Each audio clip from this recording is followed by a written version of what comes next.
তিস্তার পানি নিয়ে বাংলাদেশকে কথা দিয়ে খেপেছেন পশ্চিমবঙ্গের মুখ্যমন্ত্রী মমতা ব্যানার্জি। সোমবার ভারতের প্রধানমন্ত্রী নরেন্দ্র মোদীকে কড়া ভাষায় চিঠি দিয়েছেন তিনি। বলেছেন, রাজ্য সরকারকে না জানিয়ে তিস্তার পানি বণ্টন নিয়ে আলোচনা অগ্রহণযোগ্য। তিস্তা নিয়ে কোনো চুক্তি হলে দেশ জুড়ে বিক্ষোভের হুঁশিয়ারি দিয়েছেন মমতা। 22 জুন দিল্লিতে ভারতের প্রধানমন্ত্রী নরেন্দ্র মোদীর সঙ্গে বৈঠক করেন প্রধানমন্ত্রী শেখ হাসিনা। সই হয় 10টি সমঝোতা স্মারক।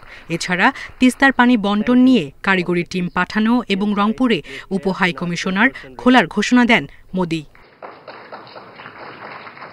এতে মোদীর উপর খেপেছেন পশ্চিমবঙ্গের মুখ্যমন্ত্রী মমতা ব্যানার্জি। মোদীকে লেখা চিঠিতে তিনি বলেছেন, পশ্চিমবঙ্গ সরকারকে বাদ দিয়ে ঢাকার সঙ্গে একতরফা আলোচনা মেনে নেওয়া হবে না। আপনারা করছেন জমি বিক্রি, ওরা করছে বাংলাকে বিক্রি। জলের আরেক নাম জীবন। ওরা জানে না উত্তরবঙ্গের একটা মানুষ আগামী দিন পানীয় জল পাবে না, এবং জল নেই তিস্তায়।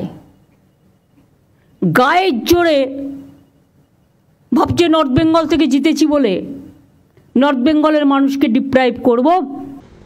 চিঠিতে তিনি আরও উল্লেখ করেন, 1996 সালের ফারাক্কা চুক্তি নবায়ন করা নিয়েও বাংলাদেশকে আশ্বাস দিয়েছেন মোদী, যার মেয়াদ 2026 সালে শেষ হওয়ার কথা।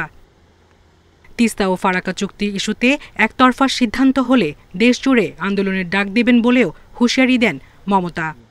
একতরফা কোনো সিদ্ধান্ত নেওয়া হয় তাহলে কিন্তু বাংলা জুড়ে আন্দোলন চলবে, দেশ জুড়ে চলবে।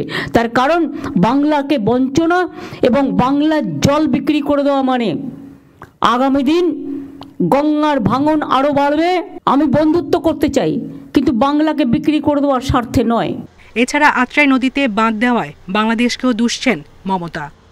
আত্রাই নদী, যেটা থেকে জল আসত বালুরঘাটের মানুষ পেতেন, দক্ষিণ দিনাজপুরের মানুষ পেতেন, ওখানে বাংলাদেশ চায়নাকে দিয়ে একটা ড্যাম করে টোটালটা বন্ধ করে দিয়েছে। সায়রা খান, ইন্ডিপেন্ডেন্ট নিউজ। প্রতিবাদ করেছি।